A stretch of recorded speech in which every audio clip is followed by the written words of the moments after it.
When The Big Bang Theory (TBBT) wrapped up its 12-season journey, fans were left with a Sheldon Cooper who had, over time, evolved, however gradually, into a slightly more empathetic, socially aware version of himself.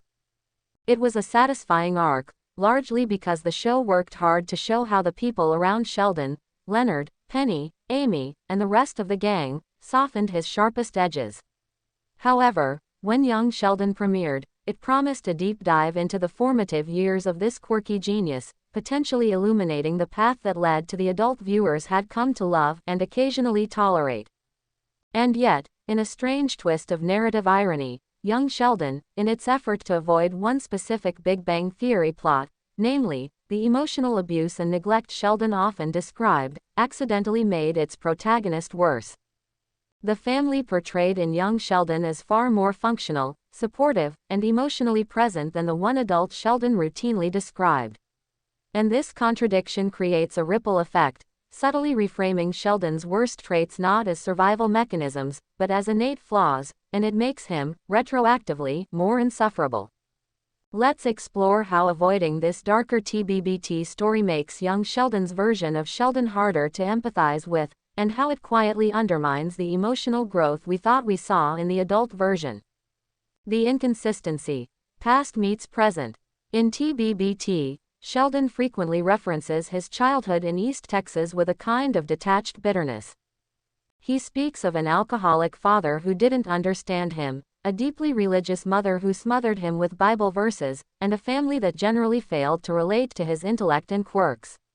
Many fans interpreted this background as a key reason for Sheldon's hyper-defensive personality, rigid structure, and lack of emotional expression. It was the protective shell forged by a lonely, misunderstood boy. But when Young Sheldon premiered, the show offered a different picture. George Sr. is far more sympathetic than the bitter deadbeat Sheldon hinted at. Mary is still religious, yes, but portrayed with nuance and a fierce maternal love. Missy is a loving sibling, and Mima is a cool, whiskey-sipping grandmother who dotes on Sheldon. The family, while realistically flawed, is far more loving and understanding than adult Sheldon ever gave them credit for. So what gives? Why the shift? One reason for this shift is obvious. Young Sheldon is a family-oriented show. It airs in a different tone and time slot than TBBT, and it reaches a broader, often younger, audience. A sitcom about child neglect and trauma wouldn't fly on CBS's primetime family block. Additionally, co-creator Chuck Lorre and actor Jim Parsons have spoken about the opportunity to explore Sheldon's roots more deeply, and perhaps even soften them. After all, isn't it more interesting to discover that the young genius wasn't a product of a broken home, but simply Sheldon from the very beginning? Well, maybe. But here's the problem. If Sheldon wasn't shaped by hardship, then his difficult behavior in adulthood becomes a lot less understandable. Making Sheldon less sympathetic. In The Big Bang Theory, Sheldon's worst traits, his insensitivity, condescension, rigidity, were always framed as part of his upbringing and possible neurodivergence. Viewers tolerated him because we understood him. He was a man dealing with old wounds and an unusually wired brain, slowly learning the ropes of human connection. But if Young Sheldon paints a picture of a relatively well-supported childhood, filled with patient parents and a sibling who genuinely loves him, what's Sheldon's excuse? Suddenly, Sheldon's adult tantrums, his inability to show gratitude or empathy, his constant disrespect toward friends and partners, it all starts to look less like trauma and more like entitlement. Without a rough backstory to ground his flaws, Sheldon becomes less the product of circumstance and more just a jerk. In trying to make his upbringing more palatable, Young Sheldon accidentally strips Sheldon of his moral complexity. Instead of growing up in spite of his circumstances, he grows up with help, and chooses to remain difficult anyway. That's a worse look, no matter how much you spin it. Retconning George Sr. backfires. One of the clearest examples of this tonal clash is George Sr., Sheldon's father. In TBBT, Sheldon speaks of him with disdain or discomfort. He calls him a drunk, implies he cheated on Mary, and often describes his death as an event that cemented his alienation from the rest of the world.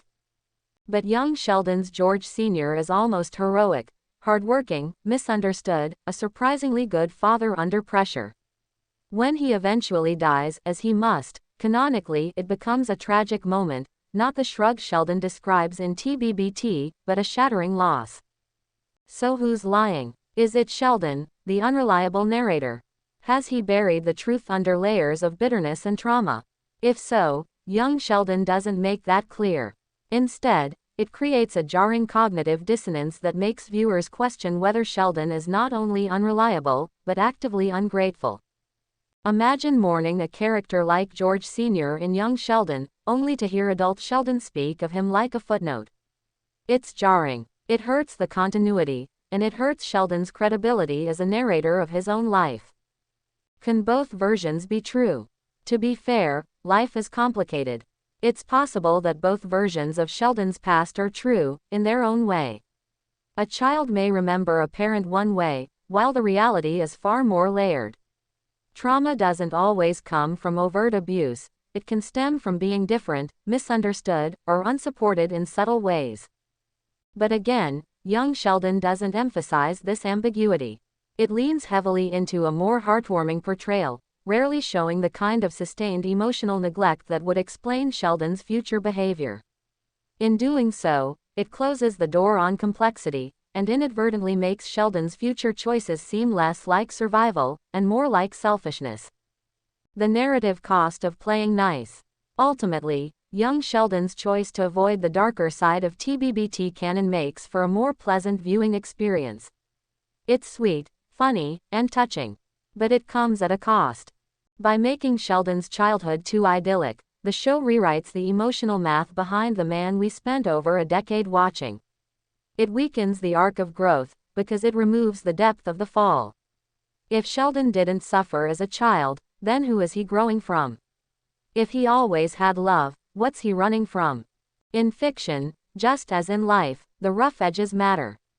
Without them, redemption feels flat, and characters like Sheldon, once brilliantly frustrating, become just frustrating. Word count: 1050. Let me know if you want this rewritten in a different tone or adapted for a blog, video essay, or article format.